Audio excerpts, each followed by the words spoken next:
Even in abandonment, every place and every object has a story to tell. Not all of those stories are interesting, but the ones you're going to see in this video are. They're places that once teemed with life, or objects that were once incredibly precious to the people who owned them. Then, one day, they simply became abandoned and then forgotten. Keep watching to find out why. The Bunker Valentine Memorial in Bremen, Germany, used to be a submarine pen built using slave labor during the Second World War. Today, it's both a museum and a war memorial.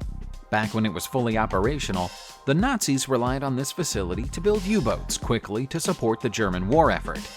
Over 10,000 people were forced to work together both on the base and the infrastructure that surrounds it. At its heart is a submarine yard, enclosed and protected by an enormous concrete bunker. The bunker should have protected it from Allied bombing raids, but it didn't. The roof was hit during a British air raid in March 1945, damaging the base beyond repair. Briefly and controversially, the base was reopened by the new Ministry of Defense for the Federal Republic of Germany as a storage depot for the Navy in 1960.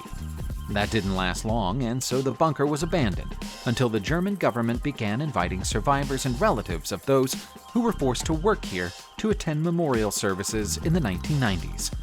The site formally became designated as a war memorial in 2011. You'll find many examples of brutalist architecture in Serbia, but perhaps none as striking as the former Motel Ehos in the Serbian village of Miljevica. It looks quite out of place in such sparse surroundings, standing in a settlement of barely 1,000 people. The village didn't exist at all until 1904, when it was founded as a place for workers from a nearby coal mine to live. Its situation became complicated after the German army marched through the area during the Second World War. And indeed, the village technically wasn't officially liberated from the Germans until 1980. The motel was built late that year. Back then, it was known as the Bistrica Motel, named after the river that runs nearby. The building's unusual design is the work of local artist Miodrag Zivkovic. 12 years later, it was used as a crisis committee command center by Serbian forces during the Bosnian War. When the war ended, the building couldn't shake off its reputation as a place where atrocities were committed. It's been abandoned ever since, although it remains a popular place to visit for photographers and urban explorers. Regrettably, many of them chose to mark their visit by adding to the mass of graffiti that scrawled across the external walls. Our next abandoned location is in County Tipperary, Ireland, and is known by many names. Most people call it the Rock of Cashel, but you might also hear it called St. Patrick's Rock or Carrag Fadrag. From here, Gaelic kings ruled the surrounding area for more than 1,000 years until the Norman invasion came along and overthrew them in the 12th century. The Gothic cathedral that sits at the top of the rock today was actually brand new back then, having been built in 1230 after older structures were knocked down. The current castle is a product of the 15th century. The history of the site goes back much further than that, though. King Angus is said to have been baptized into Christianity here in the 5th century. During the 10th century, the Irish king Brian Boru of the O'Brien clan came here with his forces and overthrew the Eonactus. The castle and cathedral were even attacked and sacked during the Irish Confederate Wars of the 17th century. Everything here has been mostly abandoned since then, but it's one of the area's greatest tourist attractions and remains one of Ireland's most important historical locations. If you want to know the full history of Soviet space travel, look no further than this Russian space capsule graveyard. You'll have to befriend an urban explorer in order to find it, though. Its location is a closely guarded secret. All we know is that it's somewhere in the Russian countryside. Fortunately, we have many pictures to show you so we can prove that it exists. The space-age relics are kept inside an unguarded warehouse, which is something of a surprise. Most of the long-abandoned vehicles were designed for unmanned spaceflight, but there are a few that were built to house the space program's cosmonauts. We can see from the angry scorch marks and scars on the sides of many of the vehicles that they were used and burned badly upon re-entry. As they were intended to be single-use vehicles, that one flight into space and back again would have been the sum total of their working lives. If you have a trained eye, you might be able to spot a Soyuz capsule from the famous Progress spacecraft. Looking at the cramped conditions inside it, it's hard to imagine how a cosmonaut coped with the terrifying, intense trip back through the atmosphere from orbit. All of this stuff should be in a museum, and we're a little sad that it isn't. Never underestimate how far a bored, rich Englishman might go to entertain his guests. During the 18th century, a somewhat eccentric British military veteran and aristocrat known as Colonel Lacy lived in Penrith, Cumbria, England, not far from the River Eden. He's such an obscure figure that history doesn't even record his first name. However, what we do know about him is that he personally carved these caves into the rocky riverbank. Over time, they became known as Lacy's Caves. It's thought that Lacy was inspired by some natural caves that exist in the area and are known to have been occupied during the Neolithic era, although Lacy's creations are far more ornate. He's known to have used the spaces for entertaining guests, although outside of party season, he was also known to use them to store his homemade wine. Nobody assumed responsibility for tending to the caves after he passed away, so they eventually became overgrown with foliage to the extent that they're now partially concealed. They're open to the public, but the interiors are known to be covered in graffiti and generally aren't thought of as places you'd like to find yourself after dark.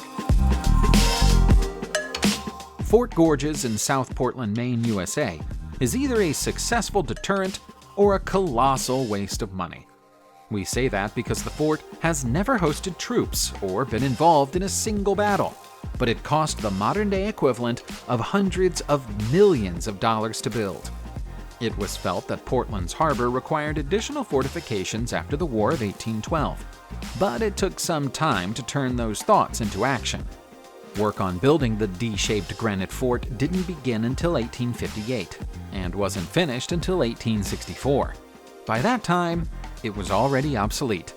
Time had moved on since the Civil War, and the cannon holds couldn't support the heavier modern guns of the time. An attempt was made to renovate the fort in 1870, in the hope that the military might get at least some use out of it, but it couldn't be saved. The closest it ever got to military action was as a store for submarine mines during the Second World War. Aside from that, it's been considered abandoned since late 1870. From the city of Portland's point of view, it's open to anyone who wants to visit it as a public park. But you'd have to find a boat willing to take you. We're told that the views of downtown Portland from the top of the third floor make the trip worthwhile. Traveling across the United States of America to Genola in Utah, we find what's left of the Tintic Standard Reduction Mill. So much rot and decay have set in at this site that it's hard to believe it's barely a century old. It looks like it's been abandoned for hundreds of years. Construction work on this ore refinery began in 1921 in the hope that it would become a major processing center for lead, copper, silver, and gold from the nearby city of Eureka. The idea was to use a pioneering acid-based refinement process known as the Augustin process, which would have set Tintic apart from any other mill. But the process was found to be unreliable. That made the mill useless almost immediately, and so it closed in 1925 after 4 fruitless years. Since then, the concrete has begun to crumble, and rust has turned every metal surface red or orange. It looks more like a long-forgotten fortress than a mill, jutting out of the hillside at an ominous angle. Tintic used to be a popular place for urban explorers to visit, but it's now off-limits because of the level of lead and arsenic that's leaked into the water and rock.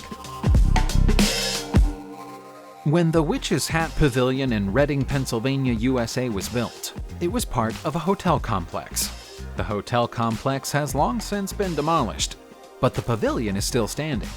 That only serves to make the building creepier, especially when you see it lurking at the top of a hiking trail on a foggy day. The hotels on Neversink Mountain were once popular with visitors from Philadelphia and New York, who could catch a train that brought them all the way to the top of the hill for dancing, music, and summer breaks. That all started to change after the invention of the automobile and airplane, which allowed people to go further afield in search of fun and frolics. One by one, the hotels fell victim to arson, decay, and outright abandonment. All that's left is this lonely pavilion erected in memory of a hiking enthusiast in 1892. The name Witch's Hat comes from its distinctive appearance, but there's no reason to be afraid of it. In fact, if you're brave enough to stand inside it, you'll find that it offers some of the best panoramic views you'll find anywhere in Pennsylvania. There are so many famous Aztec monuments in Mexico that some of the lesser-known ones receive barely any visitors. Allow us to speak up in favor of the idea of visiting the Pyramids of Tenyuka in Tlalnepantla. Aside from their obvious resemblance to the far more famous pyramids of Egypt, they're also notable for the angry-looking army of stone serpents that guard their bases. Tenyuka was created as the capital of the Chichimecas, led by Xolotl, but the capital was later moved to Texcoco. That made Tenyuka an easier target for invaders and enemy forces. In fact, it was an invasion of Tenyuka by rival Chichimeca tribes during the 12th century that eventually gave rise to the Aztec civilization. It was only then that the pyramids were built. It's thought that the serpents might have been inspired by similar stone monuments in Tula, a contemporary Toltec city. The Spanish conquistadors admired Tenyuka when they arrived in 1519, naming it El Pueblo de los Serpientes. But that didn't stop them from attacking and then subjugating its residents the following year. That led to a very long period of abandonment that only ended when the site was rediscovered by archaeologists in the 1920s. Why is there an abandoned Redbird subway car standing in a field in the middle of Queens, New York, USA? Well, that's actually quite a long story. Redbirds were once considered icons of New York. They ran on most of the numbered IRT lines for 4 decades, but didn't get their distinctive red color until the 1980s. Back then, painting them red was thought to be the best way of masking the graffiti that often appeared on the side of the cars. They remained in service for a further 20 years after that, before finally being retired in the early 21st century. More than 1,300 of them went on to be sunk to the bottom of the ocean as artificial reefs in places like North Carolina, New Jersey, Delaware, and Georgia. A few more ended up in the hands of the New York Transit Museum. This particular car, which should be correctly referred to as car R339075, was chosen to stand in Queens as a tourism center in Kew Gardens. That was a poor choice, as Kew Gardens is too far from Manhattan to receive many tourists. It averaged fewer than 10 visitors a day, and was shut down because of lack of interest in 2015. It's still there, but now serves no purpose at all. Nizhna Slana in Slovakia is the most picture-perfect Slovakian village you could possibly imagine. It looks too sedate to have once played host to an iron factory, but it did. In fact, the 19th century iron factory is still there, slowly crumbling away on the outskirts of the village. The factory opened under the name Huta Etelka in 1867. Its construction was financed by Count Emanuel Andrasa, who wanted to capitalize on a recent ironmongery boom in the region. Its enormous blast furnace was considered very advanced for the time and was a great source of local pride. Iron ores from nearby mines were brought here to be melted down in the furnace, and everything went well for about 30 years. Unfortunately, the ironmongery bubble eventually burst. Demand dropped rapidly toward the end of the century, and the factory closed in 1907. The factory technically isn't abandoned, but its current owners do nothing to protect it and have effectively left it to rot away. As recent as 2020, there was talk that a local charity organization might attempt to buy the factory and turn it into a mining museum, but nothing has been heard from them since. Like gridiron, football, baseball, and basketball, NASCAR is a uniquely American sport. It's a great racing tradition in its home country, but its popularity has never translated to the rest of the world. Nevertheless, NASCAR tracks are considered almost sacred spaces by some Americans, which makes what's happening to the North Wilkesboro Speedway in North Carolina more than a little surprising. This was once one of the sport's most popular tracks, but it failed to move with the times. By 1996, its amenities and facilities were considered practically antique. So that year, it hosted a NASCAR race for the last time. That ended an annual tradition that had run since 1949. Even after NASCAR moved out, the Speedway tried to find a way to continue trading by hosting drag racing, tractor-pulling events, and even flea markets. But eventually, it became impossible to keep the doors open. North Wilkesboro Speedway has been closed for all purposes since 2011. It's not impossible that it could yet be saved, though. The track is still there, and so are the stands and seats. All it needs is a millionaire to come in and invest in it to modernize it. One day, NASCAR may return to Wilkesboro. Subscribe to the channel and turn on notifications, and you will be the first to know when a new video comes out. Thank you for watching, and see you soon.